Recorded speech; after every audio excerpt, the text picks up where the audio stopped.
제가 오늘 본문을 가지고 기막힌 계명, 기막힌 계명이라는 그런 제목을 붙였는데요. 이제 기막힌이라는 단어가 사실 그 긍정적인 의미와 부정적인 의미를 같이 내포하고 있는 그런 단어죠. 기막힌 솜씨다, 기막힌 실력이다, 극대한 칭찬에 담는 그런 말씀입니다. 하지만 이제 기막힌 소리, 기막힌 속이네, 아니면 기막힌 상황이네, 이럴 때는 이제 어이가 없는 그런 것을 표현하는 그런 얘기입니다. 그래서 좀 받아들이기 쉽지 않은 그런 부정적인 의미를 갖고 있기도 합니다. 자, 오늘 이제 기막힌 계명이라고 했는데 어떻게 대단한 계명 아니면은 이런 어이없는 계명이 있나 이렇게 하시겠습니까? 여러분들 들어보시면서 좀 판단해 보시기 바랍니다. 오늘 본문 말씀이 우리에게 너무나 잘 알려진 그런 또한 너무나 중요한 그런 말씀이 기록되어 있어요. 그래서 이제 37절에서 39절 말씀을 다시 보시면요, 보면 이제 내 마음을 다하고 목숨을 다하고 뜻을 다하여 주 너의 하나님을 사랑하라 하셨으니 이것이 크고 첫째 되는 계명이요 둘째도 그와 같으니, 여기서 이제 그와 같다는 것은 첫째 계명과 동등된 그렇게 중요한 그런 계명이라는 얘기죠. 그래서 둘째 계명도 중요한데 내 이웃을 내 자신같이 사랑하라 하셨으니 이런 계명입니다. 그래서 이것이 사실 율법에서 가장 큰 계명이라는 겁니다. 아니, 성경에서 보면요, 성경에서 보면 가장 큰 계명인 거죠. 그렇다면 이 계명의 의미를 우리는 또한 바로 봐야 됩니다. 무엇보다도 왜 중요한지, 어떻게 중요한지를 봐야 되는 거죠. 근데 여기서 제가 먼저 좀 질문을 하고 싶은 것이요, 제 질문은요, 일단 종교 지도자들이나 예수님께서 이 두 계명이 가장 큰 계명이라는 것을 동의하였어요. 근데 사실 그 당시 유대인들은 예수님께서 말씀하신 그 두 개의 계명 중에 특별히 보면은 이제 첫 번째 계명은 늘 기도문 같이 저들을 반복해서 읊조리며 그런 킵하던 그런 계명입니다. 그만큼 매우 중요시 그런 그런 계명이라는 거죠.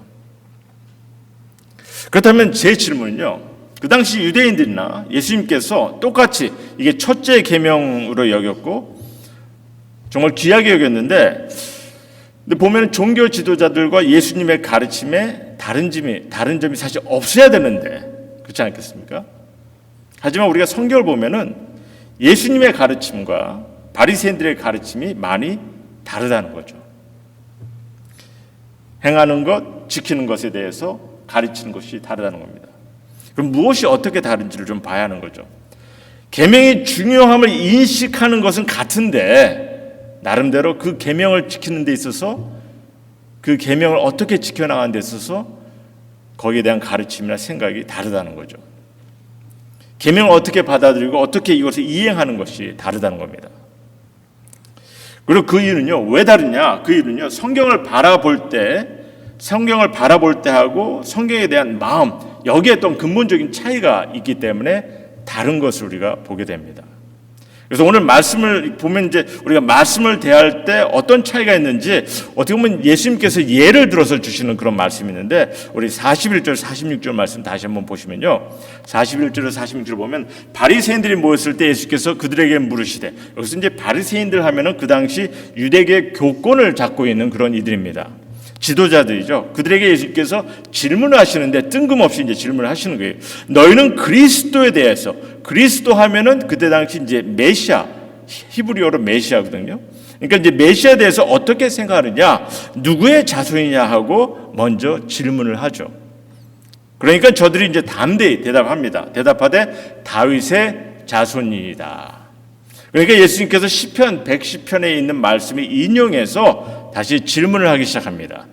이르시되 그러면 다윗이 성령의 감동이 되어서 어찌 그리스도를 주라 칭하여 말하되 주께서 내 주께 이르시되, 사실 이게 이제 여호와 하나님께서 메시아 된 주 그리스도 주께 말씀하신다, 이런 의미입니다. 그래서 주께서 내 주께 이르시되 내가 내 원수를 내 발 아래 둘 때까지 내 우편에 앉아 있으라 하셨도다 하였느냐. 어찌 이렇게 말하였느냐. 다윗이 그리스도를 주라 칭하였으니 어찌 그의 자손이 되겠느냐. 그러니까 어찌 그리스도가, 메시아가 다윗의 자손이 되겠느냐? 다윗의 고백을 통해서 보면은 그건 말이 되지 않는 얘기 아니냐. 이제 그런 얘기를 합니다. 그러니까 이 말씀에 한마디도 능히 대답하지 않고 대답하는 자가 없고 그다음부터 감히 그에게 묻는 자가 없더라 이렇게 하셨다는 거죠. 한마디로 예수님께서 지금 저들이 성경을 잘못 이해하고 있음을 잘못된 해석을 갖고 있음을 말씀해 주고 계시더라는 거죠. 그리스도가 다윗의 혈통을 통해서 이 땅에 태어났지만 분명 성경은 그리스도가 인간의 자손이 아니라 하나님의 보좌에 앉으신 신성을 가지신 분임을 예수님께서 명백하게 가르치고 계십니다. 하지만 저들은 이를 보지 못하고 있다는 겁니다. 그래서 오늘 주시는 본문 말씀을 통해서 이 성경은 우리에게 이를 말씀해 주고 있어요. 성경은 우리가 첫째 계명, 성경에서 첫째 계명, 그리고 또한 하나님의 말씀까지도 그 당시 유대인들은요, 저들 나름대로 저들 스스로가 중요하다고 여겼고, 또한 정작 저들이 말씀을 통해서 정말 이 말씀을 저들 나름대로 이렇게 해석을 했는데, 정작 그 말씀의 뜻을 바로 보지 못하고 있음을 우리에게 또한 한편으로 말씀해 주고 있다는 거죠. 이게 말입니다. 같은 말씀을 보고 똑같이 중요한 계명이라 인식을 하면서도 정작 말씀의 정확한 진정한 의미를 깨닫지 못하고 또한 잘못 볼 수 있음을 우리에게 한 예로 또한 보여주고 있는 그런 본문입니다. 그렇다면 그 당시 종교 지도자들은요, 내 마음을 다하고 목숨을 다하고 뜻을 다하여 주 너의 하나님을 사랑하라, 이 계명의 말씀을 어떻게 잘못 해석했는지, 어떻게 잘못 해석한 것 같습니까? 그리고 과연 예수님의 가르침은 어떠한 의미로 우리에게 이 말씀을 해주고 계시는지 우리가 좀 이 부분을 좀 생각해 봐야 될 필요가 있는 거죠. 종교 지도자들의 생각과 예수님의 가르침이 분명 같지를 않다는 거죠. 일단 먼저 제가 그 당시 종교 지도자들이 저들이 어떤 이해를 갖고 있는지 좀 생각해 보겠는데요. 좀 설명해 보겠는데, 예수님의 가르침을 보고 사실 그리고 이제 예수님의 가르침을 이제 보고서 우리가 또 함께 좀 고민해야 하는 좀 그런 시간을 좀 가졌으면 합니다. 자, 먼저 그럼 유대 종교 지도자들, 바리새인들은 내 마음을 다하고 목숨을 다하고 뜻을 다하여 주 너의 하나님을 사랑하라라는 계명을 어떠한 모습으로 저들이 따르려고 하였는지, 분명 계명은 똑같이 계명은 주어졌는데 저들은 이 계명을요 목숨을 다하면서 종교 행위에 전념했어요. 금식을 하고 기도 생활에 전념하고 율법을 외우고 제사를 드리는 것, 절기를 지키는 것, 안식일을 지키는 것, 이런 것들을 철저히 준행하고 지키려 하였다는 거죠. 그리고 이런 열심히 이러한 준행이 하나님을 향한 사랑을 드러내는 그런 의미로 저들이 생각하였다는 겁니다. 그렇게 믿었어요. 그리고 또한 율법을 지키기 위해서 우상을 멀리하고, 아주 중요한 거죠, 죄 짓는 이들을 심판하고 선민의 특권을 지키기 위해서 타민족들을 배척하고 하나님께 제사와 예배를 드리기 위해서 성전을 짓고 하나님의 말씀을 가르치기 위해서 회당을 짓고, 그래서 정말 율법이 준행하고 하나님의 일을 위해서 투자하고 하나님을 향하는 그런 모습, 하나님께 열심을 가는 그 모습들이 하나님을 향한 사랑이라 그렇게 이해를 하였다는 거죠. 어떻게? 하나님께서 이를 뜻하신 것 같습니까?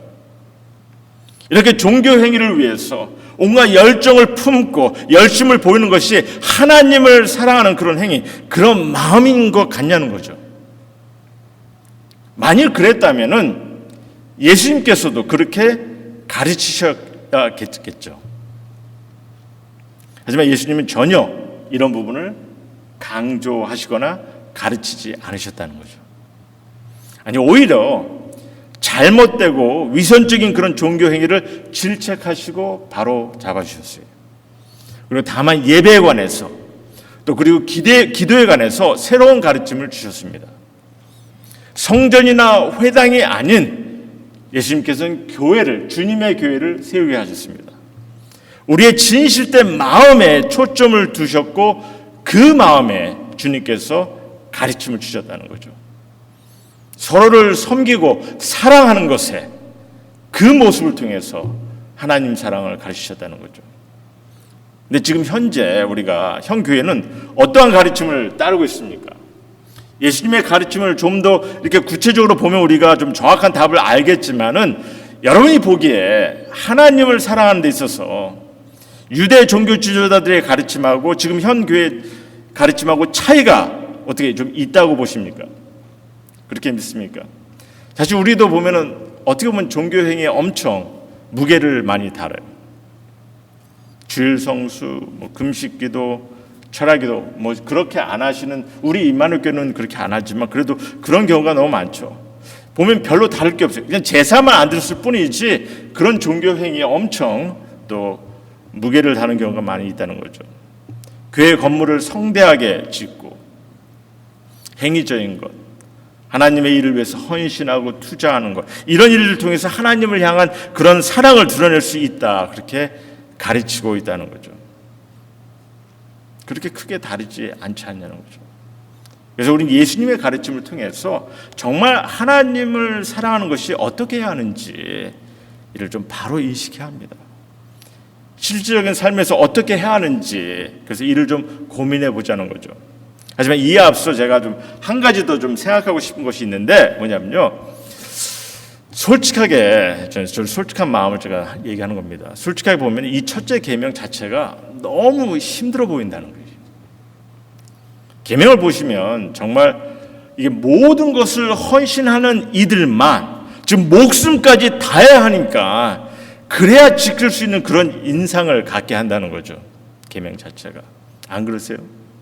그래서 안 믿는 이들에게 이런 계명을, 안 믿는 이들이 이런 계명을 들었을 때 저들은 꼭 그렇게까지 해야 하나? 그렇게까지 믿어야 하나 할 정도로 이렇게 어렵다 생각을 하는 거죠. 그렇지 않습니까? 우리가 마음을 다하고 뜻을 다하는 것까지는 그래도 할 수 있을 것 같은데, 누가 보아도 지금 보면은 목숨을 다한다는 거, 좀 완전히 희생까지 감수해야 하는 거 아닙니까? 그냥 궁극적으로 나의 모든 것은 지금 포기를 해야 하는 것인데 어떻게 생각하시냐는 거죠. 이게 아무 생각 없이 그냥 계명을 외우기만 하면 되는 것이 아니라는 겁니다. 어떻게 여러분 정말 진지하게 좀 고민해 보셨습니까? 이런 중요한 계명을 어떻게 우리가 지켜야 하는지. 그래서 이런 차원에서 보게 되면은 이거 좀 기가 막힌 계명 아니냐, 뭐 그런 얘기가 나올 수도 있는 거죠. 하나님의 계명은요, 그냥 뭐 한번 하나님을 좀 사랑해 보지 않겠어? 뭐 이런 권유의 그런 말씀이 아니거든요. 내 여호와 하나님을 마음과 뜻과 목숨까지 다해서 사랑하라는 명령이에요, 명령. 그럼 하나님께서 왜 이렇게 좀 어떻게 보면 따르고 지키기 어렵게 들리는, 어떻게 보면 기가 막힐 정도로 이렇게 어렵게 들릴 만한 이런 계명을 명하셨는지. 그래서 한편으로는요, 정말 하나님께서 우리 모두가 다 이를 지키리라 기대를 하시고 이 계명을 주셨을까, 그런 솔직한 마음도 좀 생기기도 합니다. 사실 하나님께서 우리를 모르신 게 아니잖아요.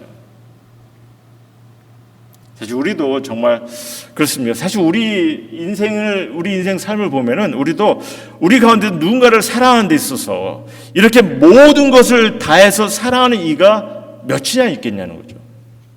그러니 진정으로 이런 사랑을 할 수 있는 이가 몇이나 되겠냐는 거죠. 그러니까 그렇게 하다 보니까 어떻게 보면 이 계명에 대한 어떤 의문을 좀 갖게 한다는 겁니다.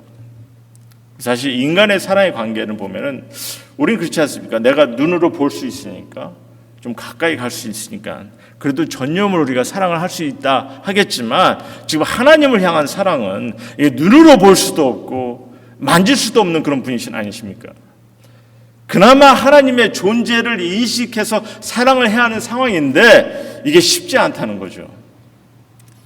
그런데도 하나님께서는 우리에게 이렇게 마음을 다하고 뜻을 다하고 목숨까지 다해서 사랑하는 것이 중요한 계명이라 하십니다. 그래서 우리는 이를 어떻게 우리가 받아들이고 어떻게 준행을 해야 하는지, 그래서 성경을 통해서 좀 우리가 이해해 볼 수 있는 것 두 가지를 좀 보겠는데요. 잘 기억하시기 바랍니다. 오늘 좀 이 부분만 저희가 나누고 말씀을 나누겠는데요. 무엇보다 먼저 하나님께서 나를 향해, 우리를 향해 어떠한 사랑을 보이셨는지 이를 인식하게 하기 위해서 이런 계명을 주셨다는 거죠. 한마디로 하나님께서 나를 이렇게 그가 뜻을 다해서 심지어 목숨까지 다해서 우리를 사랑하셨기 때문에, 이렇게 사랑을 하셨기 때문에 이렇게 계명을 주셨다는 겁니다. 어떻게 이해가 되시겠어요? 우리 인간관계에서도 보면 그렇지 않습니까? 부모가 자식을 먼저 진실로 사랑하지 않고 자식의 사랑을 바라기가 쉽지 않아요. 어렵죠? 배우자나 형제를 먼저 사랑하지 않고 사랑을 기대하기란 쉽지 않습니다. 그런 것처럼 우리 하나님 또한 우리에게 진정한 사랑을 바라십니다. 계명까지 주시면서, 그래서 그 사랑을 위해서 무엇보다도 먼저 하나님께서 우리를 사랑하셨다는 거죠. 그런데 더러는요, 우리 신앙을 갖는 이들이 하나님을 이렇게 생각하는 일이 참 많아요. 어떻게 생각하냐면은 무슨 학교에 아주 그냥 완고하고 무서운 선생처럼 하나님을. 그래서 우리에게 아주 어려운 그냥 계명을 주시고 내가 그 계명을 잘 지키는지 못 지키는지 두고 보시는 그런 분처럼. 그래서 잘 지키면 좋아하시고 잘 지키지 못하면 혼내시는 뭐 그런 분처럼 하나님을 여기시는, 그렇게 생각하는 사람들이 많다는 거죠. 유대 종교 지도자들이 사실 이런 인식을 갖고 하나님을 바라봤던 거죠. 하지만 하나님은 그런 하나님이 아니십니다. 그래서 하나님께서 우리에게 계명을 주시는 근본적인 이유도요, 무엇보다 먼저 우리를 향한 하나님의 마음을 드러내시기 위함이죠.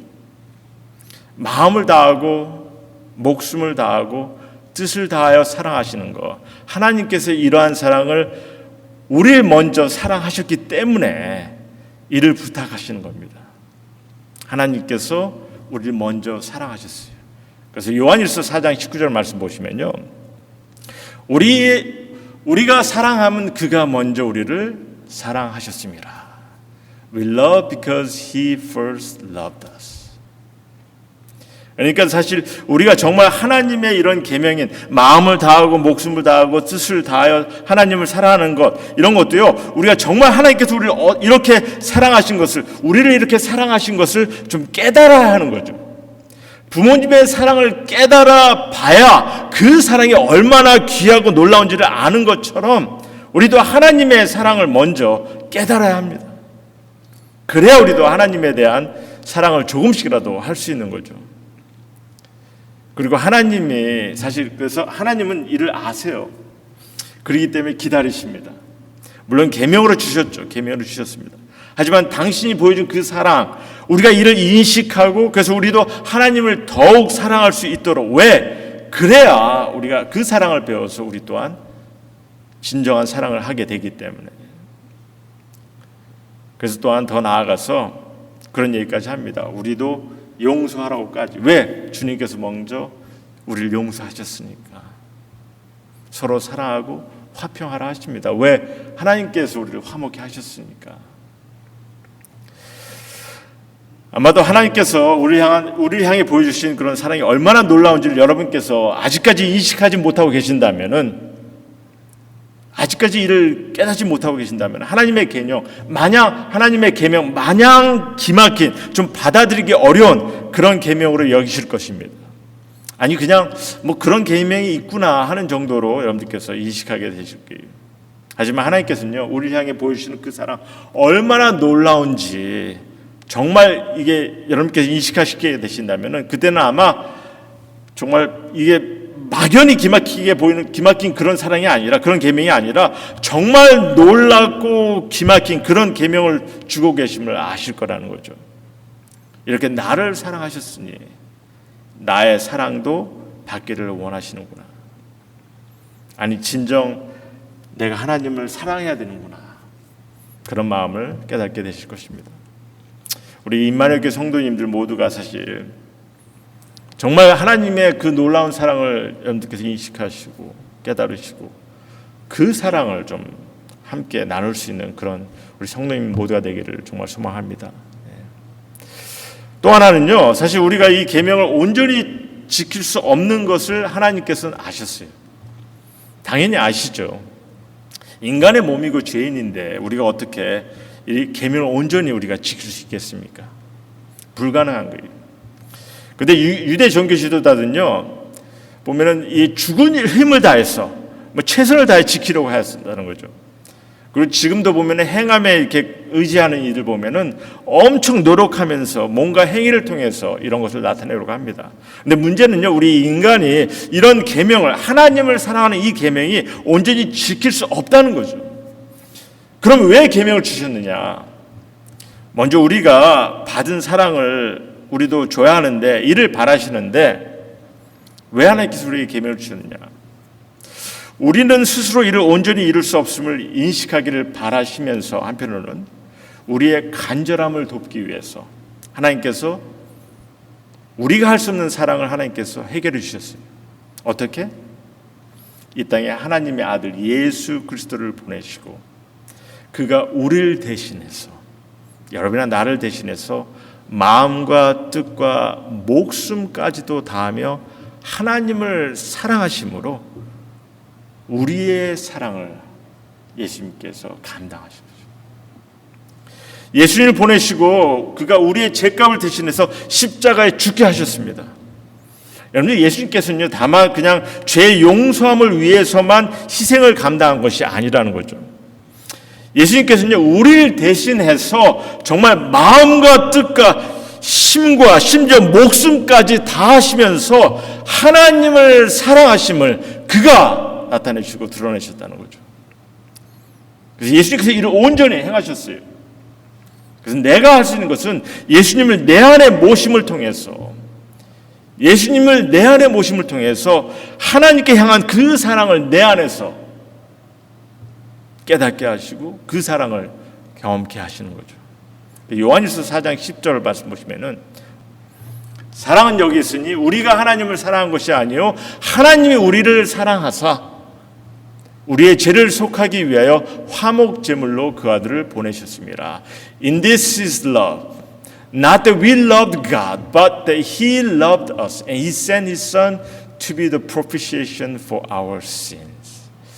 나중에 한번 기회가 되면은 저 화목 제물, propitiation이라는 의미가 무엇인지도 좀 나누겠지만, 어쨌든 하나님께서 우리를 향해 좀 이렇게까지 사랑을 보이셨다는 겁니다.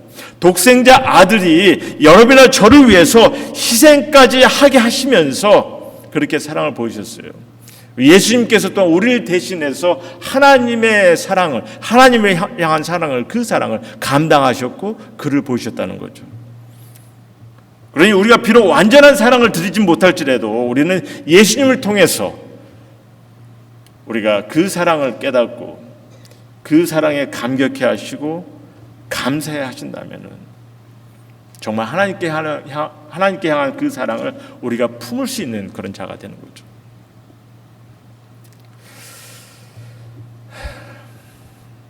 그래서 우리가 특별히 정말 우리가 하나님께, 예수님께서 우리에게 정말 하나님을 향해서 어떠한 사랑을 보셨는데 우리 또한 이를 깨닫고 예수님께서 향한 그 사랑을 통해서 우리 또한 정말 감격해하면서 하나님의 사랑을 좀 배워나가고 우리가 사랑을 행해나가야 되는데, 이런 사랑의 실질적인 모습은 저희가 계속해서 나누려고 합니다. 하나님을 향한 사랑, 우리가 실질적으로 우리가 어떻게 해야 되는지 우리가 좀 계속해서 보려고 합니다. 다만 이제 좀 말씀을 좀 제가 정리하고자 하는데요, 기가 막힌 정말 지키고 따르기 힘든 그런 계명으로 들릴 수 있겠지만 아닙니다. 아니죠. 하나님께서 예수님을 통해 보여주신 그 사랑, 그 사랑이야말로 정말 더없이 놀랍고 기막힌 그런 사랑인 거죠. 여러분이나 저를 위해서. 그리고 그 사랑을 우리가 받았습니다. 여러분이 받았고 제가 받았어요. 그러니 우린 하나님의 사랑을 깨닫고 이 사랑을 나눠야 되는 거죠. 하나님께서 우리의 사랑을 받기를 원하십니다. 여러분이 정말 하나님을 사랑하기를 원하세요. 부모가 자식들로부터 사랑받기를 원하는 것처럼 바라듯이 하나님께서는 여러분이나 저의 사랑을 받기를 원하십니다. 그래서 계명을 주신 거죠. 당신의 아들 예수 그리스도를 십자가에 희생시키면서까지 그 놀라운 사랑을 보여주셨고 우리도 사랑하기를 바라세요. 한 영혼 한 영혼이 정말 주님 앞에 온전한 마음으로 사랑을 드리기를 주님께서는 바라십니다. 그럼 무엇을 통해서, 어떤 모습을 통해서 사랑하기를 바라시는지, 우리가 계속해서 더욱 실제적으로 어떻게 살아야지 더욱 나누겠지만 이 시간에 제가 한 가지만 좀 부탁을 드립니다. 이 시간이야말로, 지금 우리가 함께하는 이 시간이야말로 사랑을 표현하는 놀라운 그런 순간들이라는 거죠. 기도는요, 주로 나 자신을 위한 것이고, 내가 정말 누군가를 위해서 기도했을 때 누군가를 위한 것이 기도입니다. 성경 공부는요, 나 자신을 위한 거지 하나님을 위한 것은 아니에요. 섬김, 남을 위한 거죠. 물론 필요하지만 오로지 찬양과 경배만이 하나님을 향한 것이 아니겠느냐. 물론 우리가 실제적으로 또한 서로가 서로 사랑하는 그 모습을 통해서 동일한 계명으로 주셨고 이를 통해서 하나님을 사랑하는 것에 대해서 좀 더 나눠보겠지만, 일단 이 시간에 여러분들께서 다시 한번 기억하기 원하시는 것은 우리가 이 시간에 함께 모여서 정말 찬양과 경배를 드리며 말씀을 통해 하나님을 기억하고 하나님을 알아가며 주 앞에 우리의 마음을 드리는 이 순간이야말로 진정 또한 하나님께 우리의 사랑을 드리는 그런 귀한 시간이라는 거죠. 여러분들께서 사랑하는 이들에게 꽃을 보여주고, 꽃을 사다 주고, 선물을 사다 주고, 그들 앞에 사랑을 고백하면서 노래를 부르고, 그런 마음을 전하는 그런 모습들 다 하잖아요. 우리가 하나님께 사랑하는 모습, 정말 감격된 마음으로 드릴 수 있는 이런 귀한 예배 시간, 사양 시간. 비록 우리가 정말 모든 것을 다 보일 수는 없지만 솔직한 마음으로, 진정된 마음으로 하나님 앞에 감사와 찬양과 우리의 기쁨을 드릴 때 주님께서 또한 사랑받으시는 그런 귀한 놀라운 시간이라는 것을 기억하시고, 이 시간을 통해서 우리 사랑을 드리는 것 놓치지 않으시기를 다시 한번 부탁드립니다.